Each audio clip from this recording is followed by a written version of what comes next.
Assalamualaikum warahmatullahi wabarakatuh. Selamat pagi adik-adik semua, siswa kelas 7 MTS Darul Ulum Semarang.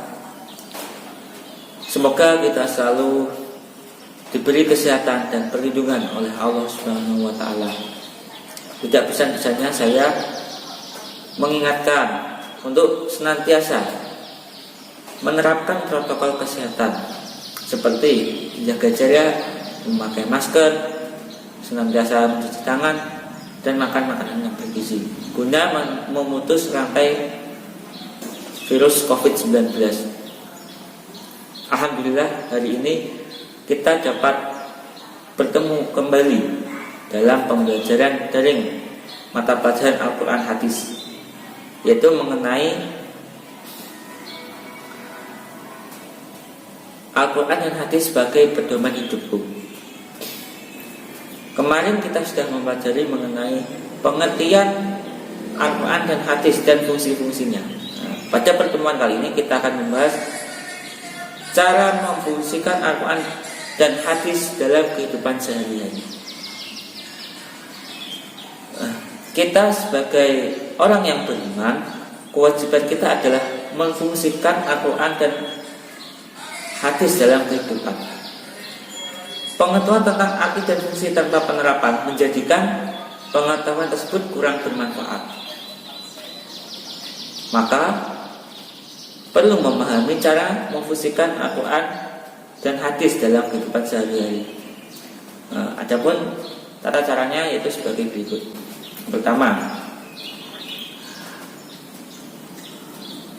yaitu menjadikan Al-Quran Hadis sebagai pedoman dalam kehidupan pribadi. Sebagai sumber hukum bagi umat Islam, maka wajib bagi para pemeluknya untuk menjadikan Al-Quran dan Hadis sebagai pedoman hidup. Hal ini dapat dilakukan seperti yang pertama, selalu mendengarkan dan mematuhi bila diseru kepada Al-Quran dan Hadis. Jadi apapun yang terdapat dalam Al-Quran, perintah-perintah yang terdapat dalam Al-Quran dan Hadis, itu selalu kita patuhi, baik itu perintah dan larangan. Nah, selanjutnya yang kedua yaitu selalu menerima semua yang datang dari Rasulullah SAW, karena semua itu datangnya dari Allah Subhanahu wa taala. Nah, jadi apapun yang Rasulullah SAW perintahkan dalam hadisnya, itu kita sebagai orang Islam harus menerimanya, karena apa yang dilakukan oleh Rasul itu juga datangnya dari Allah Subhanahu wa taala. Dan selanjutnya yaitu selalu berpegang teguh pada Al-Quran dan Hadis dalam semua urusan. Ya, jadi apapun urusannya itu, baik bermuamalah, urusan ibadah, urusan lain-lain, itu selalu berpegang teguh berpegang teguh pada Al-Quran dan Al-Hadis. Yang kedua yaitu menjadikan Al-Quran Hadis sebagai pedoman dalam kehidupan keluarga. Untuk membentuk keluarga yang sakinah, mawaddah, dan warahmah, tentu berpegang pada catatan atau aturan yang paling baik. Maka kita tidak bisa melepaskan diri dari aturan Al-Quran dan Hadis yang merupakan aturan terbaik. Islam tidak melepas begitu saja umatnya tanpa aturan. Dalam hal berumah tangga juga diatur sebagaimana banyak disebutkan dalam Al-Quran dan Hadis. Nah, berikut mungkin contoh dari perilaku tersebut. Yang pertama yaitu laki-laki sebagai kepala keluarga dan memimpin keluarga. Kaum laki-laki adalah pemimpin bagi kaum wanita. Artinya kaum laki-laki itu pemimpin yang harus ditaati oleh istrinya, yang mendidik, mengarahkan, dan memerintahnya. Nah, kewajiban seorang istri adalah mematuhinya, kecuali jika ia memerintahkan untuk bermaksiat kepada Allah Subhanahu wa taala. Maka jika perintah tersebut tidak untuk bermaksiat, maka janganlah didengarkan perintahnya dan jangan dipatuhi. Nah, selanjutnya kedua itu laki-laki dan wanita akan ditanya mengenai pertanggungjawaban pada keluarga oleh Allah Subhanahu wa taala di akhirat nanti. Nah, jadi dalam keluarga tersebut mereka memiliki pertanggungjawaban masing-masing di akhirat nanti. Yang ketiga selanjutnya, setiap anggota keluarga harus menyelamatkan diri dan keluarga dari api neraka. Nah, jadi dalam satu keluarga itu memiliki perannya masing-masing. Nah, tentunya seorang ayah atau seorang laki-laki dalam yaitu adalah seorang pemimpin dalam keluarga tersebut, maka harus bisa membimbing keluarga tersebut ke jalan yang benar. Nah, lalu seorang istri tentunya memiliki tugas mematuhi perintah dari suami. Setelah itu juga dia harus mendidik seorang anak. Nah, maka nanti anak tersebut ketika besar menjadi baik atau buruk, itu tergantung dari didikan kedua orang tuanya. Nah, seperti itu. Yaitu selanjutnya yang C, menjadikan Al-Quran hadis sebagai pedoman dalam kehidupan bermasyarakat. Permasalahan kehidupan masyarakat yang sangat kompleks memerlukan sebuah aturan yang dapat menjembatani semua kepentingan anggota masyarakat sehingga tercipta suatu masyarakat yang harmonis. Perbedaan yang terjadi di lingkungan masyarakat harus pula dapat tersalurkan sehingga masyarakat menjadi aman, damai, sejahtera. Menjadi aman, damai, dan sejahtera. Islam mengatur bagaimana cara bertoleransi, bagaimana bermasyarakat yang baik, dan kegiatan-kegiatan positif lainnya. Permasalahan yang sepele, misalnya tolong menolong, telah diatur dalam Al-Quran. Jadi tentunya dalam sebuah masyarakat itu memiliki suatu kehidupan yang sangat kompleks. Namanya juga masyarakat hidup di antara orang yang banyak ya. Nah, seperti itu. Maka kita harus bisa memiliki sikap bisa toleransi. Nah, mungkin dapat dilihat di PowerPoint. Mungkin perilaku yang dapat dilakukan. Yang pertama yaitu selalu tolong menolong dalam kehidupan dan menggalang persatuan. Jadi sesama dalam kehidupan masyarakat kita hendaknya itu tadi saling tolong menolong, karena kita itu makhluk sosial. Nah, tanpa tolong menolong tentunya kita tidak bisa hidup sendirian gitu. Nah, yang kedua, selalu mengusahakan perdamaian antar sesama mukmin. Jadi ketika hidup di masyarakat sebisa mungkin untuk menghindari konflik yang tidak perlu, sehingga akan menjadi hidup yang damai. Yang selanjutnya yaitu berbuat baik kepada sesama.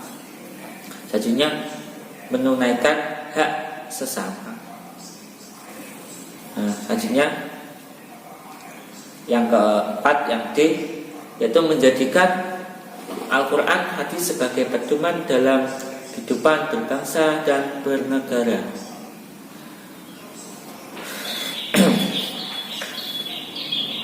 Sejarah mencatat bahwasanya Nabi Muhammad SAW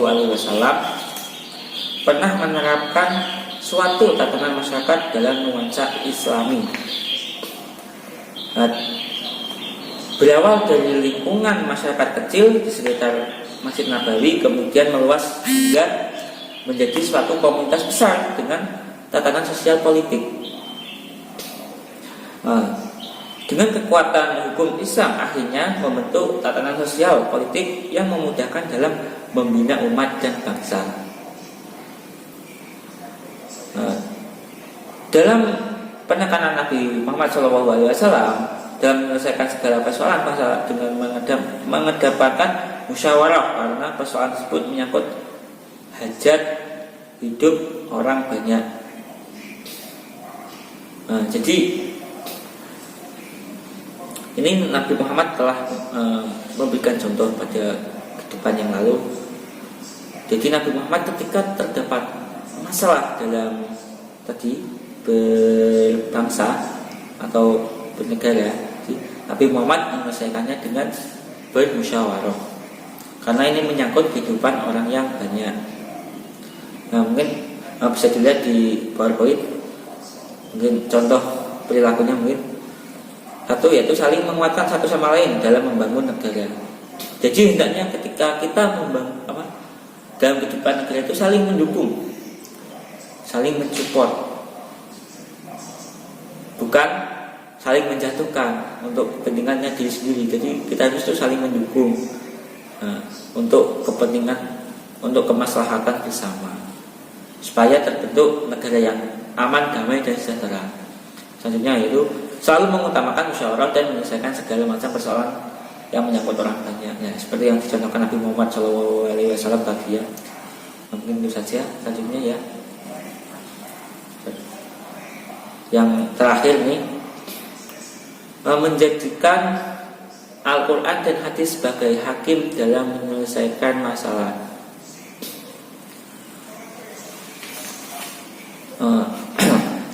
Jadi gini, semakin maju suatu masyarakat, maka akan semakin kompleks pula permasalahan yang menyertainya. Tetapi sebagai kaum muslimin, kita tidak akan khawatir karena segala persoalan itu dapat diselesaikan dengan aturan Allah Subhanahu wa taala yang tertuang dalam Al-Qur'an dan yang telah dicontohkan Nabi Muhammad dalam Al-Hadis. Permasalahan tidak akan menjadi panjang lebar kalau ada hakim yang menyandarkan keputusannya kepada Allah Subhanahu wa taala.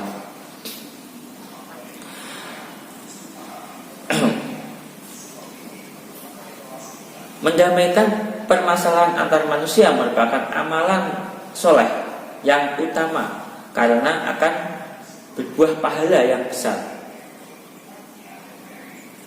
Jadi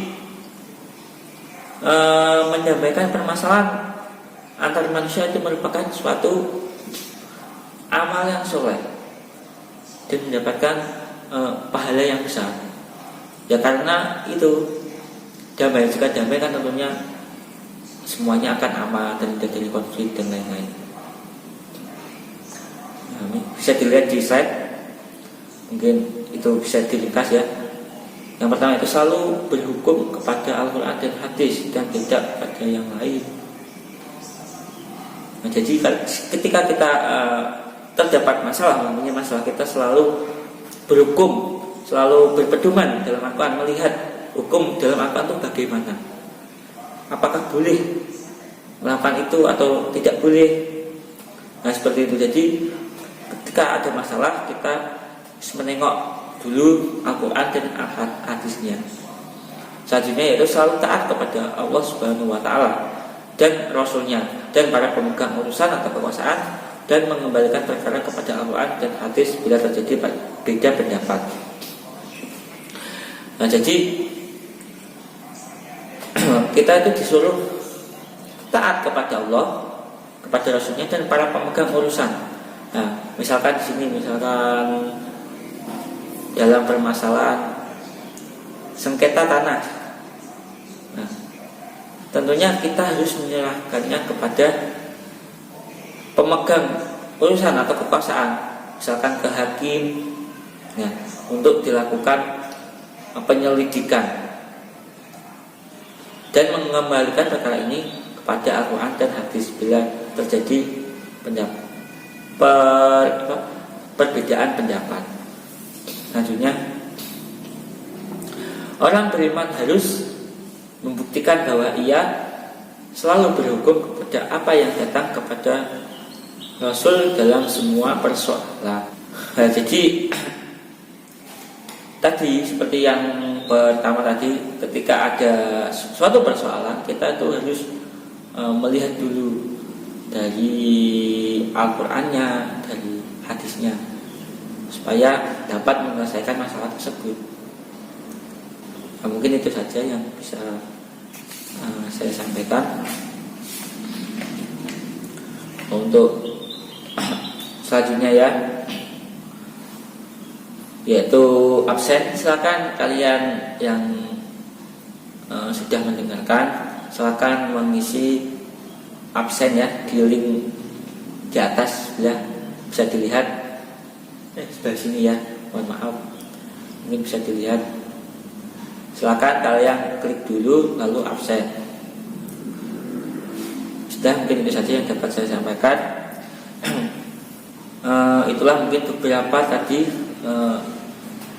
cara menerapkan Al-Quran dan hadis dalam kehidupan sehari-hari. Mungkin dari saya itu saja. Apabila ada kesalahan, kehilafan, mohon dimaafkan. Dari saya akhiri. Wassalamualaikum warahmatullahi wabarakatuh.